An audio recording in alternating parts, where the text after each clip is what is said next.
প্রিয় বন্ধুরা, আশা করি সবাই ভালো আছেন। আমি শাহেদ হাসান, বিডি মাস্টার ভয়েজের পক্ষ থেকে আপনাদের জানাই শুভেচ্ছা। তো আজকে আমি দেখাবো যে কোনো বহুভুজের কোণগুলো সমষ্টি কত ডিগ্রি হয় সেটা। সেটা হতে পারে ত্রিভুজ, চতুর্ভুজ, পঞ্চভুজ, যে কোনো ভুজ। তো দেখেন, আমরা প্রথমে তিনটা চিত্র নিয়েছি: ত্রিভুজ, চতুর্ভুজ আর ষড়ভুজ। তো আমরা এই তিনটা বুঝলেই যে কোনো ভুজের কোণের মান নির্ণয় করতে পারবো। তো দেখেন, আমাদের প্রথম ত্রিভুজ থেকে একটু আলোচনা করি যে ত্রিভুজের কয়টা বাহু আছে। বাহু আছে কিন্তু আপনার তিনটা বাহু। তো আমরা কোণের মান নির্ণয় করার জন্য আমরা সবসময় দুইটা করে বাহু বাদ দিব। ধরুন ত্রিভুজ, ত্রিভুজের কয়টা বাহু? তিনটা বাহু। তো তিনটা বাহু থেকে যদি আমরা দুইটা বাহু বাদ দেই তাহলে হবে কি, কয়টা বাহু? একটা বাহু। একটা বাহুর সাথে আমরা যদি 180 গুণ করি তাহলে হবে কত? হবে হচ্ছে 180। তার মানে ত্রিভুজের তিন কোণের সমষ্টি 180 ডিগ্রি। চতুর্ভুজ, চতুর্ভুজের কয়টা বাহু? চতুর্ভুজের হচ্ছে চারটা বাহু। তো আমরা বাদ দিব কয়টা বাহু? দুইটা বাহু। সবসময় দুইটা বাহু করে বাদ দিব।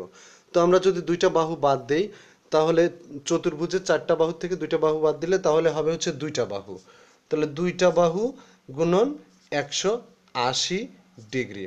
তাহলে 180 ডিগ্রি যদি আমরা গুণ করি তাহলে হয় 360 ডিগ্রি। এরকম এটা আছে হচ্ছে ষড়ভুজ। ষড়ভুজের কয়টা বাহু? ষড়ভুজের হচ্ছে ছয়টা বাহু। তো ছয়টা বাহুর মধ্যে যদি আমরা দুইটা বাহু বাদ দেই তাহলে আমাদের কি, তাহলে হয় চারটা বাহু।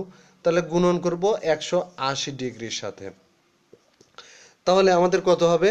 এখানে 4 শূন্য শূন্য, 4 8 32, 2 আর 4, 4 আর হাতের 3, এখানে হবে 7, অর্থাৎ 720 ডিগ্রি।